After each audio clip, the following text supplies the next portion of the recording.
ఆరో తరగతి చదివే కిరణ్ ఆ రోజు బడికి రాలేదు. ప్రతిరోజు నియమం తప్పక బడికి వచ్చే కిరణ్ ఆ రోజు ఎందుకు రాలేదో మాధవయ్య పంతులు గారికి అర్థం కాక మిగతా పిల్లల్ని ఆరా తీశాడు. అందరూ తమకు తెలియదనే సమాధానం ఇచ్చారు. ఆ మరునాడు కూడా కిరణ్ బడికి రాలేదు. కారణం ఏమై ఉంటుందా కనుక్కుందామని బడి అవ్వగానే మాధవయ్య కిరణ్ ఇంటికి దారి తీశాడు. కిరణ్ తండ్రి సూరయ్య ఆ గ్రామంలో పేరుకు రైతే గాని ఉన్న 1 ఎకరంలో వచ్చే ఫలసాయం అంతంత మాత్రమే. భార్యాభర్తలిద్దరూ మిగతా రైతుల్లో పొలాల్లో కూలీలుగా పనిచేస్తారు. పోయిన సంవత్సరం వర్షాలు సరిగా కురవక కరువు పరిస్థితులు ఏర్పడినా వాళ్ళ రెక్కల కష్టంతో అప్పు తీర్చడం మాట దేవుడెరుగు, వడ్డీలు కట్టలేక పూట గడవని కష్టం వచ్చింది. కిరణ్ను పశువులు కాయడానికి పంపితే తిండి గింజలకు వస్తాయని భుజంగం చెప్పడంతో గత్యంతరం లేక సూరయ్య కొడుకును ఆ పనిలోకి పంపాడు. ఆ విషయం మాధవ చెవిన పడగానే ఆయన కోపం వచ్చింది. ఎందుకంటే కిరణ్ చాలా తెలివైనవాడు. తరగతిలో ఎప్పుడూ అందరికంటే ముందుంటాడు. కష్టపడి చదువుకుంటే వాడు భవిష్యత్తులో గొప్పవాడవుతాడని మాధవయ్యకి నమ్మకం. మాధవయ్య వెళ్ళేసరికి సూరయ్య ఇంటి ముందు పెద్ద గొడవగా ఉంది. సూరయ్యకు అప్పు ఇచ్చిన పెద్ద మనిషి 2-3 నెలలుగా వడ్డీ చెల్లించడం లేదని అతన్ని నిలదీస్తున్నాడు. 2-3 రోజుల్లోగా సర్దుబాటు చేస్తానని సూరయ్య అతనిని బతిమాలుకుంటున్నాడు.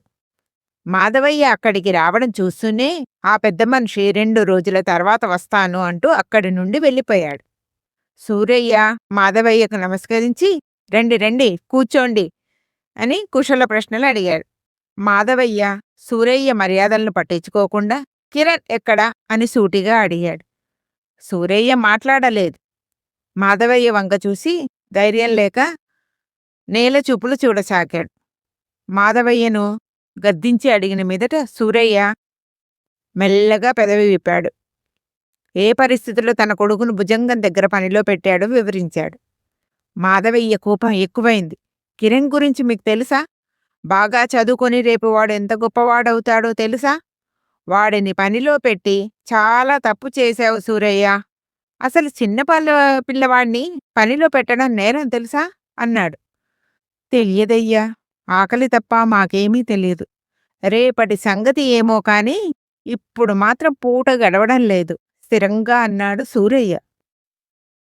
తన కుటుంబం ఆర్థిక పరిస్థితి గురించి తెలియచేసి కిరణ్ని ఎందుకు పనిలో పెట్టవలసి వచ్చిందో మాధవయ్యకు పూసగుచ్చినట్టు వివరించాడు సూరయ్య.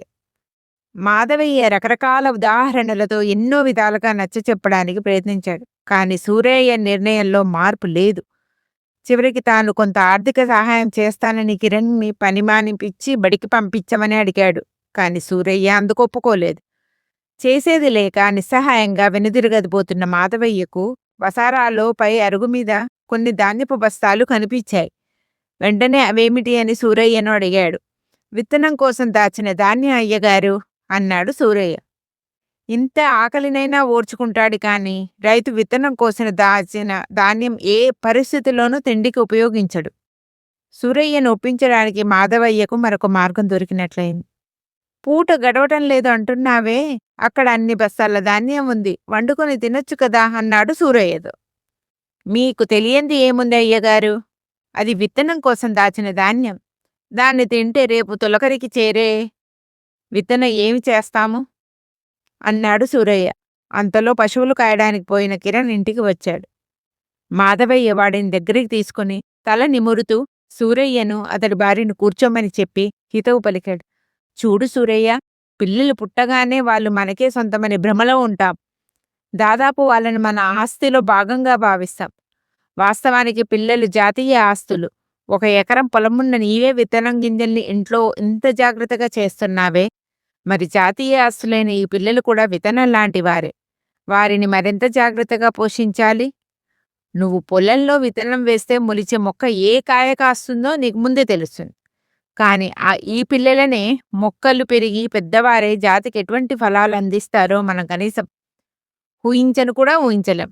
నీ కొడుకు చదువుకుంటే చాలా గొప్పవాడవుతాడు. నీవు ఎందుకు వాడికి కిరణ్ అని పేరు పెట్టావో, కాని వాడు రేపు నీ కుటుంబానికే కాదు జాతికే వెలుగవుతాడు. వాడి మీద నాకు చాలా నమ్మకం ఉంది. నా మాట విని రేపటి నుండి వాడిని బడికి పంపించు. ఆ మాటతో సూరయ్య మెత్తబడ్డాడు. అతని మనసు సమాధానపడ్డది. భవిష్యత్తు పట్ల చిన్న ఆశ కలిగింది. తమకెంత కష్టమొచ్చినా కలిగినా పిల్లవాడిని పని మాన్పించి బడికి పంపాలని దృఢంగా నిశ్చయించుకున్నాడు. మాధవయ్య నమ్మకం వమ్ము కాలేదు. కిరణ్ బాగా చదువుకొని ఎంతో మంది జీవితాల్లో వెలుగు నింపి గురువులు, తల్లిదండ్రులు, ఆ గ్రామం యావత్తు గర్వపడేలా దేశానికి పేరు తెచ్చేంత గొప్పవాడయ్యాడు. ఇది మన తెలుగు వాకిలి కథ ఈ రోజుకి. ఉంటాను.